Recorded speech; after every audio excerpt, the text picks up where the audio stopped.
Hello, my friends. I'm in the dining room out of the hospital. Man alive, y'all. I don't know if you didn't see my post over at my community page earlier this afternoon, I guess, maybe this morning. I don't remember what time all this happened, but I had the appointment with my cardiologist this morning. He said everything was looking good, real good, and he doesn't want to see me again for a year. So that was great news. And then I came home. Well, I came back to my little town and I went to the hardware store to buy motor oil so I could get the oil changed in my truck and get it winterized for the very, very harsh winter that we're going to have starting very soon. They didn't have the kind of motor oil I needed. I should have got it when I was in a big town at the hospital, but I didn't think about it then. Anyway, as I was coming out of the hardware store, I fell. There's a big uh, wrought iron, like cast iron bench right outside the door of the hardware store, and my left hip hit the cement sidewalk, and there was a loud pop and a crunch and extreme pain that I can't describe that came from my lower spine. And I was sure I had broke my spine again. The lower spine's been broke twice, and my neck has been broke 3 times, and I was sure I had broke it again. Uh, and my head and my left shoulder hit that uh, cast iron, wrought iron bench, and they hurt bad, but not like my spine did. I went to the cafe here in town that I showed y'all in a video several days ago of me driving through the town going to the hospital. Or I was going to the hospital for something. Uh, the little hospital here in my town. And I ordered my food and they delivered, brought my food to the table. And I was in so much pain, y'all. I took 2 bites and paid for my meal and left and drove to the emergency room at the hospital. And they did an MRI of my spine and of my head, since my head hit that cast iron uh, bench. And they did just regular x-rays of my shoulders. There's no broken bones, thank God for that. They gave me a shot of fentanyl to ease the pain. It's the first time I ever had fentanyl. It didn't do a thing, nothing. It was like them putting a injection of saline in me. And so an hour later, they gave me a shot of morphine, and it helped a little bit. And they gave me some kind of pill, tablet, small tablet to take, and they told me what it was, but I don't remember. But anyway, I got some relief, and I was there 4 or 5 hours in the emergency room, and then they sent me home. I'm already prescribed pain medication, and they prescribed a muscle relaxer for me also. So I stopped at the pharmacy and picked it up, and I'm at home now. And I don't know if I can sleep tonight. I hadn't slept but 2 hours the last 2 nights, and I am wore out. I was wore out when I was getting dressed to go to the cardiologist at the big hospital south of here. And I guess for some reason, I feel a little more energized right now. Maybe it's because those 2 shots they gave me is easing my pain a little bit, even though the pain in my lower back is extremely bad right now. My neck is not hurting at all, and that never happens. Y'all know the problem I have with my neck, and it's not hurting at all, but my lower back is. But I feel pretty good right now. But anyway, I'm hoping I just heated me up a bowl of chili, homemade chili, and uh, so while it's cooling, I had to defrost it. It was in the freezer. I defrosted it in the microwave and then heated it. And so while it's cooling a little bit, I am going to go ahead and give you your reading from the book of Mark. So here we go, my friend. We're doing Mark chapter 8. In those days, the multitude being very great and having nothing to eat, Jesus called his disciples unto himself and said unto them, I have compassion on the multitude, because they have now been with me 3 days and have nothing to eat.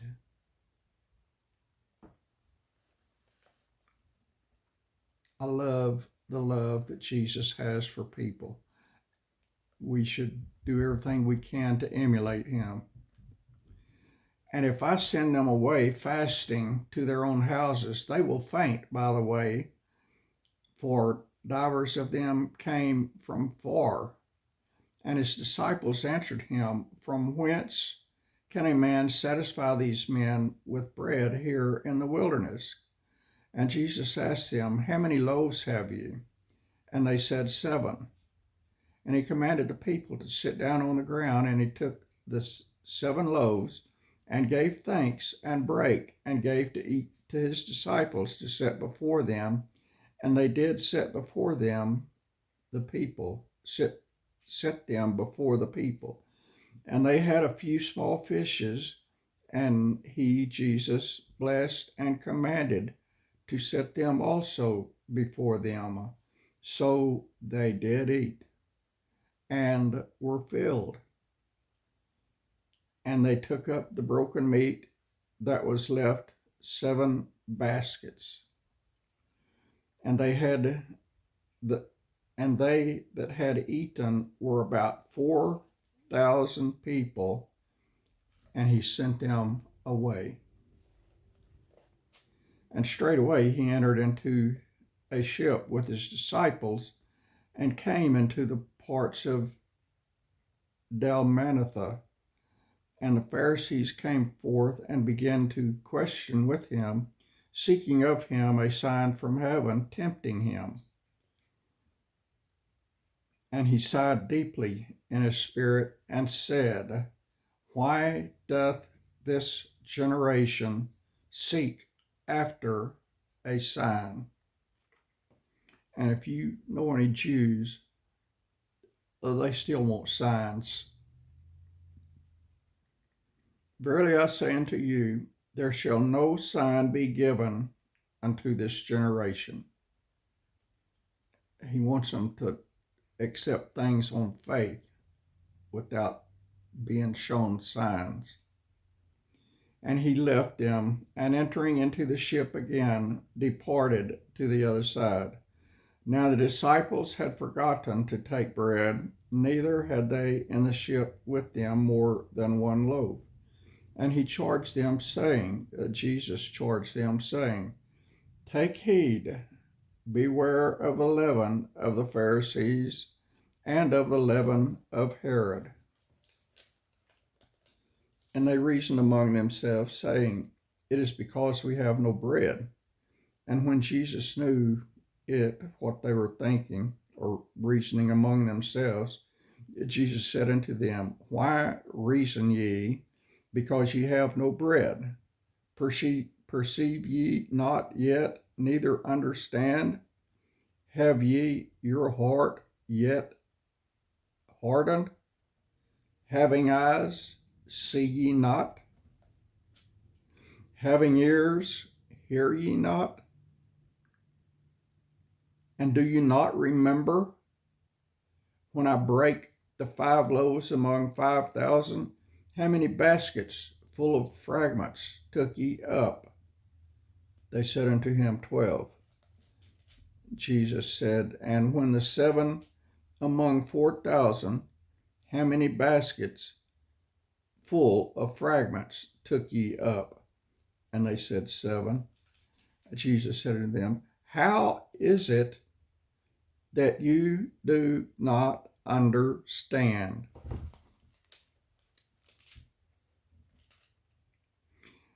And Jesus came to Bethsaida, and they bring a blind man unto him, and besought him to touch him. And he took the blind man by the hand, and led him out of the town. And when he had spit on his eyes, and put his hands upon him, he asked him if he saw aught. And when he looked up and said, I see men as trees walking. After that, he put his hands again upon his eyes, and made him look up. And he was restored, and saw every man clearly. Jesus sent him away to his house, saying, Neither go into town, nor tell it to any in the town. And Jesus went out and his disciples into the towns of Caesarea Philippi, and by the way he asked his disciples, saying unto them, Whom do men say that I am? And they answered, John the Baptist, but some say Elias, and others one of the prophets. And Jesus said unto them, But whom say ye that I am? Friend, who do you say Jesus is? And Peter answereth and said unto him, Thou art the Christ. And the word Christ, in case you don't know it, means Messiah. So Peter is saying, You are the Messiah. And Jesus Christ means Jesus, the Messiah. And Jesus charged them that they should tell no man of him. And he began to teach them that the Son of Man must suffer many things, and be rejected of the elders and of the chief priests and scribes, and be killed, and after 3 days rise again. And he spake that saying openly. And Peter took him and began to rebuke him. But when he had turned about and looked on his disciples, he rebuked Peter, saying, Get thee behind me, Satan, for thou savorest not the things that be of God, but the things that be of men.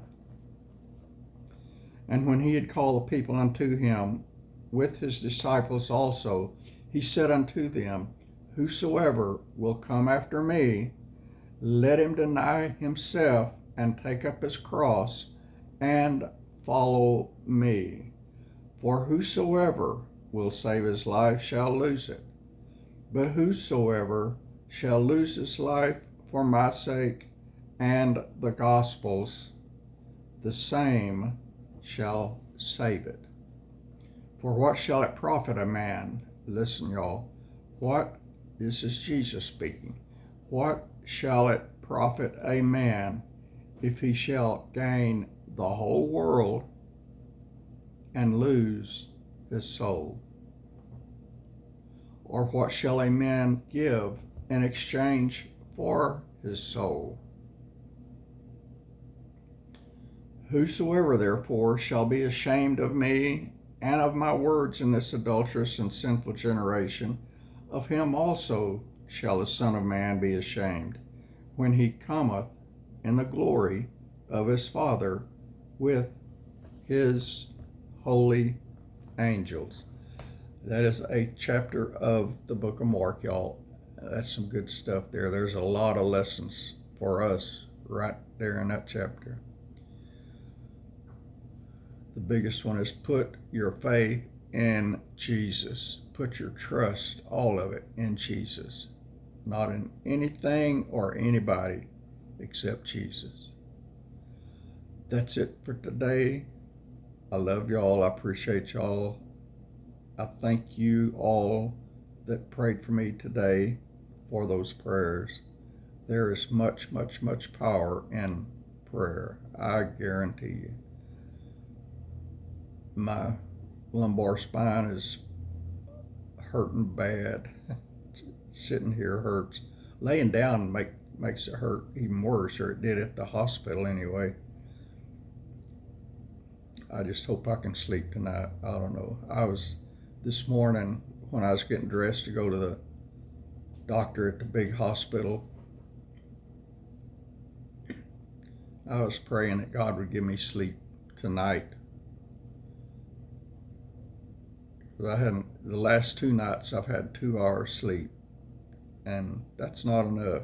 I am tired, tired, tired.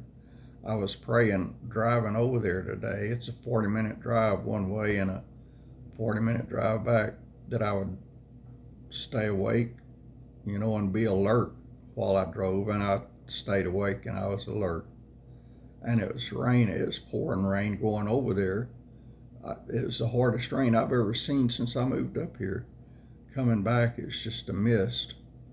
And my truck is dirty now from all the wet road grime that got sloshed up on it. Someday I'll get it washed. That's it for now, y'all. Thank y'all for the prayers. Thank you for everything. God bless you.